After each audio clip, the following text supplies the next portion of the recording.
friends, it's Nancy, and it's Saturday. Sorry for inundating you with videos today. I think you're going to get a total of 3. But this one, we're just playing. I have put together the signatures for this journal, and I changed my mind about what I want to do for the inside cover. So I chose a different linen that had embroidered tulips. So that will be the front and back inside cover. So I've got my signatures together, ready to stitch, I think. Yeah,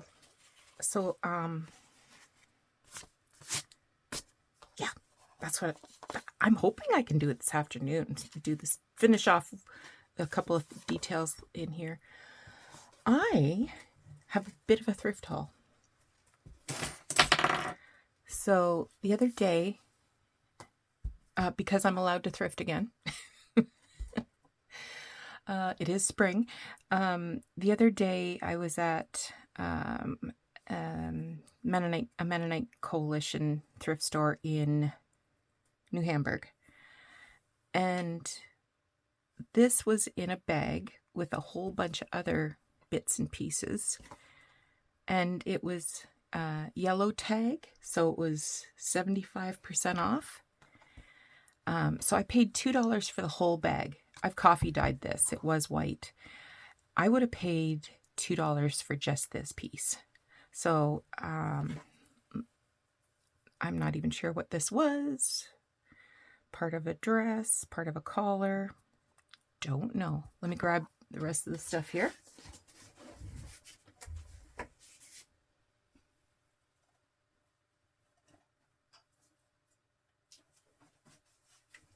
So there was a couple of fabrics. You couldn't really see. Well, you could see some lace. So there's, some silky, satiny kinds of things here. But in amongst them, there's some really pretty beaded things.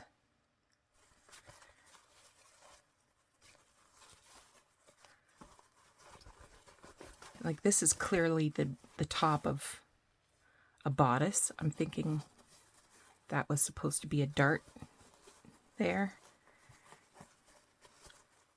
I think.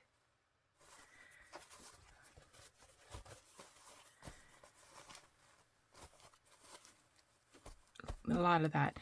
This is a hunk of netting. And it has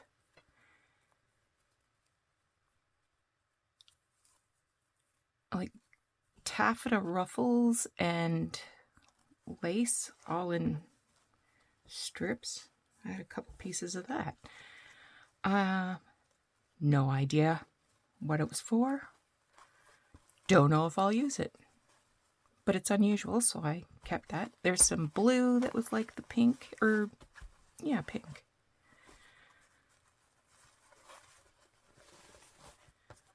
And this orangey pinky one. And some beads and faceted little rhinestoney kind of things. So there was a couple of big chunks of fabric that will be going back to the thrift store. And in amongst was some more pieces of lace. This must have been a cuff, because it has a high-low. And I mean, what else could you put through there except a wrist?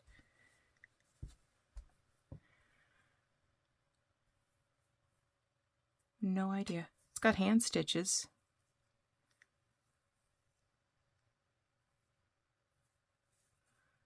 On that little piece of twill.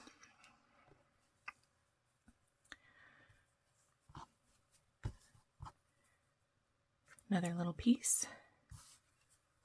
Oh, this is the same. It's just a bigger chunk.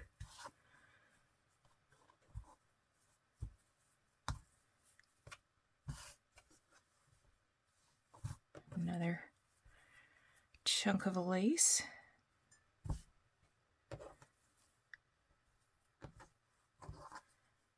I especially like this one. This isn't vintage. Well, vintage, but not super vintage. I like the leaf pattern on there. And then there was some black lace. I've never used black lace in a journal, but I am saving some bits of ephemera. I want to make a journal that's I know this sounds a little weird, but like funerary. I know lots of other people too love cemeteries. When we travel, we go to cemeteries. And I have a box of stuff, photos of graveyards, and they're just like peaceful parks to me, and I have a wish list of ones that I want to see. And one time we went to Halifax, and I went to all 3 cemeteries where victims from the Titanic were buried in Halifax, because it was the closest place to bury people at the time. I don't know if I'm going to keep this or not. It's weird.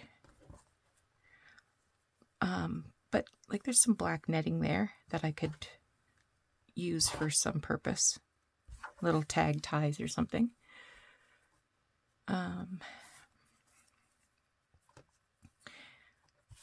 This has got an edge on it. There. Flip it over to the good side. That's pretty. Not a ton here, and it's all I don't know, somebody must have been a seamstress or something. Look at this one. Isn't that something? I love it. And I got quite a decent piece of that. And one more. I've also been saving black jet buttons. So I want it to be very Victorian.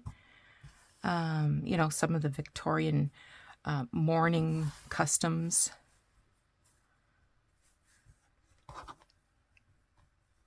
I mean, life, death is part of life. It's, you know, the end and the beginning. Things that we shall celebrate. Okay. Trying to remember if I got anything else. I know I did. Oh, I got some paper. Just white paper that was cheap, so I will tea dye it when the weather turns. And oh, I remember now.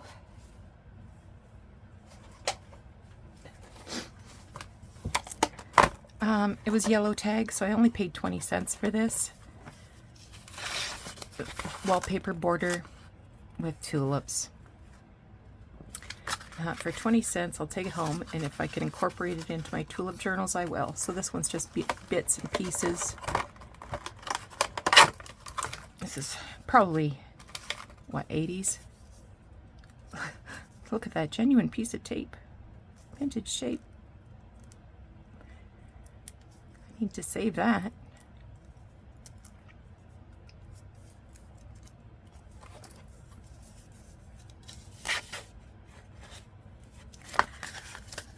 So that's what I got. So all 3 purchases came to $2.70. Because I paid $2 for this, 50 cents for the paper, and 20 cents for the wallpaper. That's right. Okay, hang on. I'm just going to show you a few of the things I've collected for my funeral journal. So I got this 8x8 pack of Tim Holtz paper. It's called Departed. And I thought that would make some, look at that. Look at that, look at that, look at that. That'll make some beautiful bits and pieces for my journal. Tags and pockets and such. Found this linen hanky.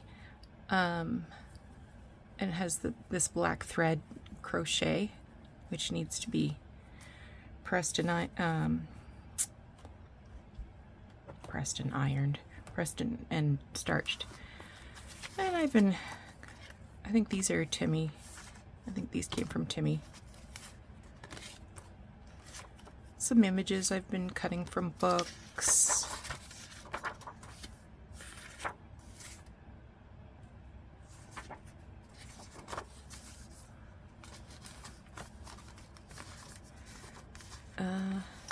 This, one of the dealers at oh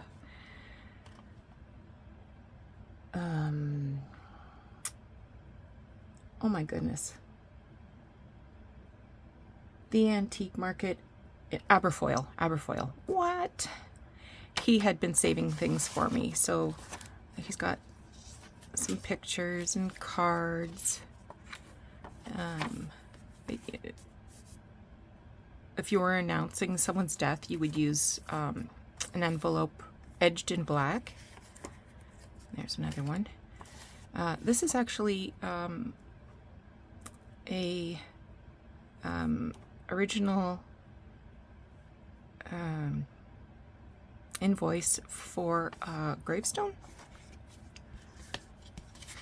What's in here? Oh, well, it's not very funerary. Oh well.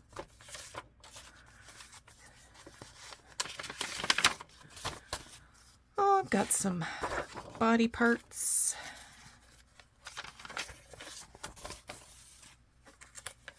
There's another one. This is from Cuba, and I got one of the girls at work who's a Cuban native. She translated for me. It says, from funeral home in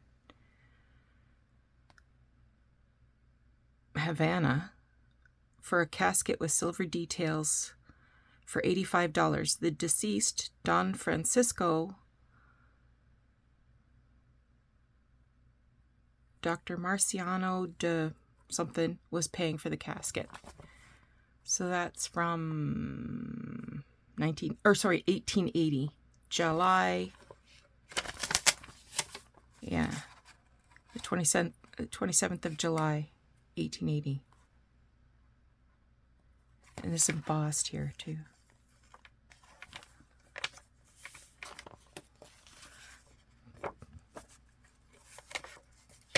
Little thank you card with an envelope. These are from old National Geographic, so these are ads for memorial stones and things. Some church postcards of churches that have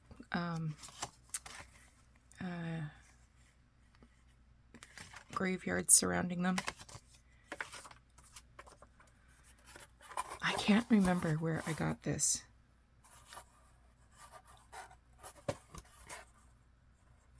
But it has these beautiful buttons. I bet you, there's no way I paid $15 for it, but I bet you I already shared this with you at some point. Death notice, sympathy cards, oh, I made this altered tag that from a another memorial company's, and that's a blotter.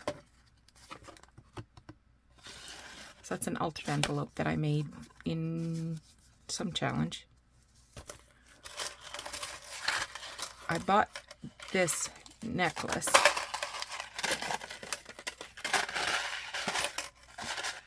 purposely for this journal, and I've just got it strewn across this paper to keep it from getting tangled.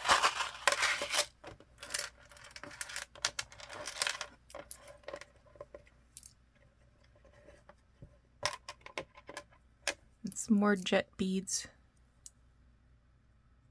That's not jet, but that one is.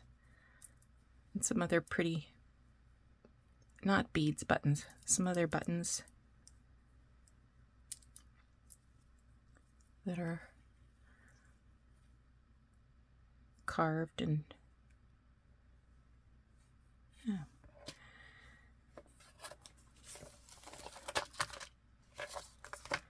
So, you know, a little morbid.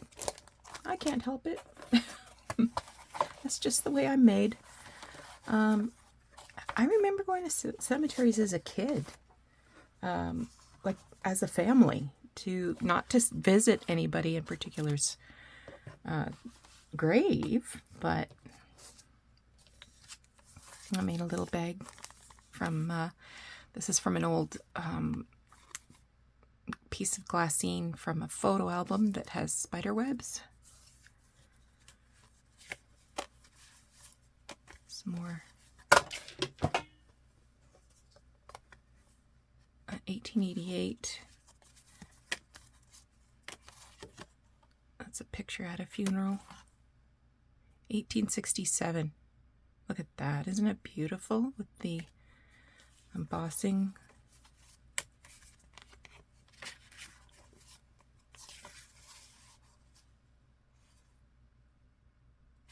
$1950. Georgiana.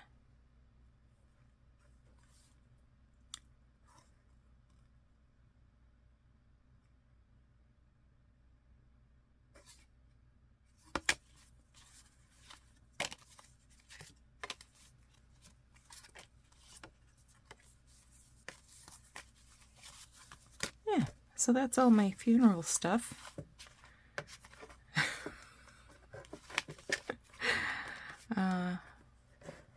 Yeah, a little odd, I know. All right, let me put this aside, and I haven't picked a cover for that yet, but I'm going to tuck all that black lace in there. I don't know, the right cover will come to me. Some of these you've seen because I showed them in an earlier video.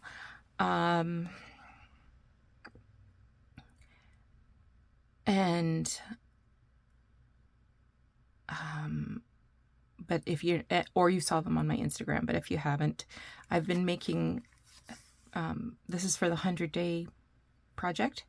So I've been making little things recently, this last week, out of bank checks. So this one I made a little pouch.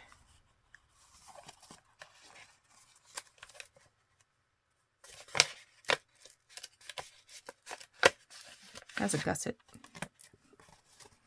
So that there's lots of room in there to fit things. This one's a little matchbook.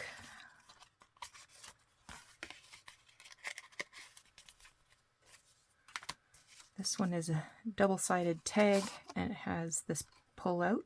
This is the back of checks.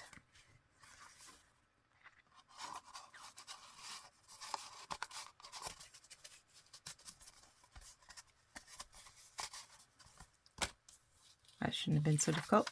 This one is to wrap around, or it might just be a flip out.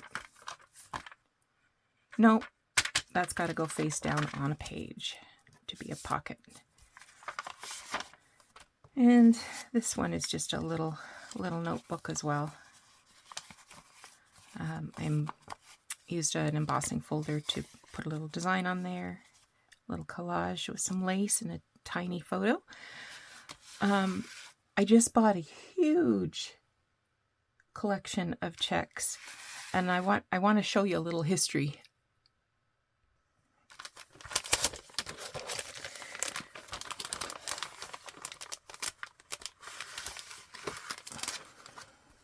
What's this? Oh, that's something I pulled out. So I bought this huge collection of 1930s checks. The person who was selling them for the stamps, and I said, I am in no way interested in the stamps. I mean, I'm interested, but I'm not interested. It was the checks I wanted. And these are all bank documents associated with a bakery and confectioner in Seaforth, Ontario. And it was Critch. Critch was the name of the bakery. This is from 1932. So that's their telephone bill. The Bell Telephone Company of Canada. Anyway, this company was in business from 1902 to 1972. It was a going concern. I did a little bit of research, and they actually offered rural delivery. I mean that up in that area is pretty rural. It's up on Lake Huron. But they did delivery, and around this time they were baking 1,800 loaves of bread every day. They employed quite a few people. I think I read that they had 9 bakers that worked the night shift alone, and then I think they had like, I don't know, 6 trucks or something. So in the winter they delivered by sleigh, and in the warmer, non-snowy months, they used trucks. Anyway, so this is Nielsen. This is Nielsen, which, if you're Canadian, for sure you've heard of Nielsen's ice cream, Nielsen's chocolate. Quite a few of these are Nielsen, but they're all slightly different colors, and you can see in the background here this pattern. It says Nielsen's Jersey Milk Chocolate.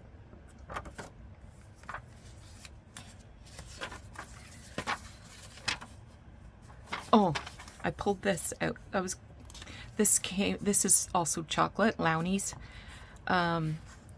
So I pulled this ad out. This was from an old turn of the century magazine, and I thought maybe I could make something with that. I don't know. But I had a couple of Lowney's. Orange Crush. So there was a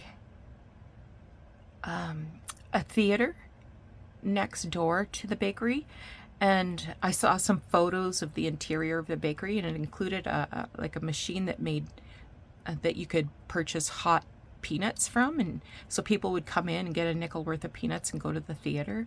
So I'm wondering if, they'd get a sody pop to go. Here's Roundtree, another chocolate. Roundtree's York Milk, it says here. Silverwood Dairies, they're also ice cream company.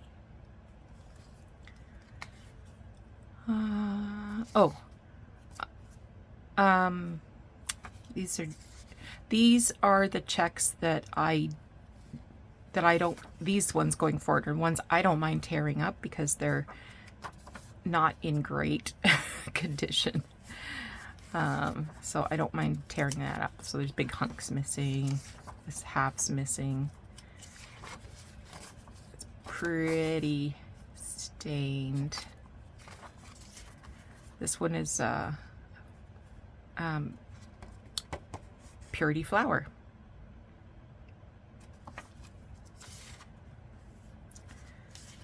Macintosh Toffee Deluxe. I bet anyone from the UK or Canada, we are familiar with Macintosh toffee.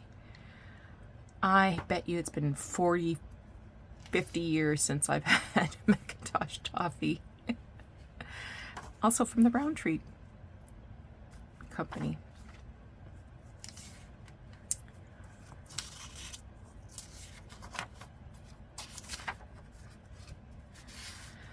So these ones I've set aside because they have some local significance. So this is from J.M. Schneider Limited.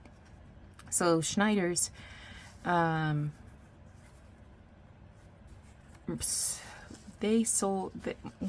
made meat products for years here in Kitchener.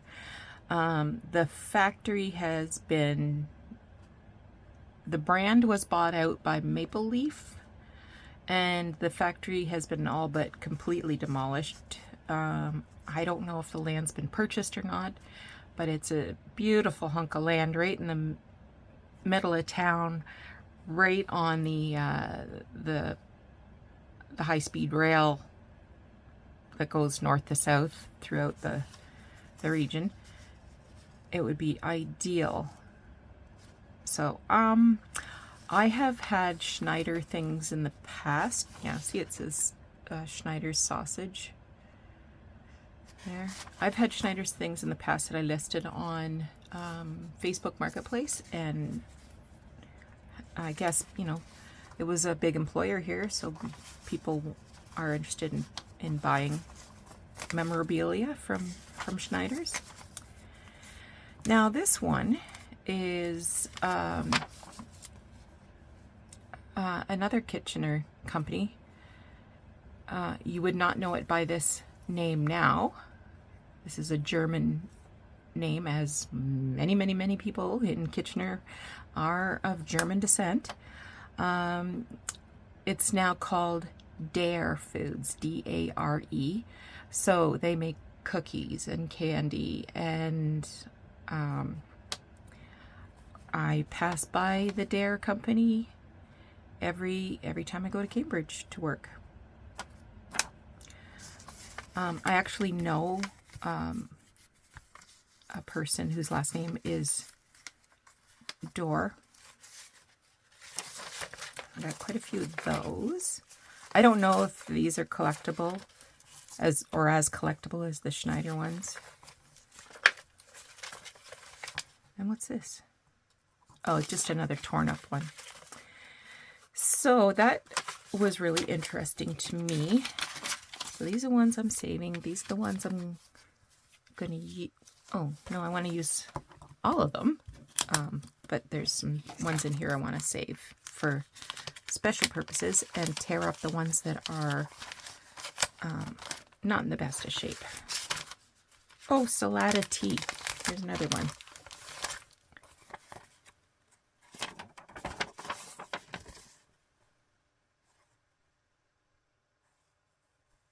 Yeah, you have Salada tea in the States as well.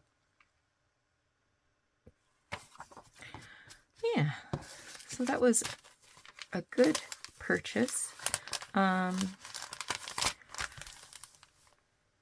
the seller is related to the Critches.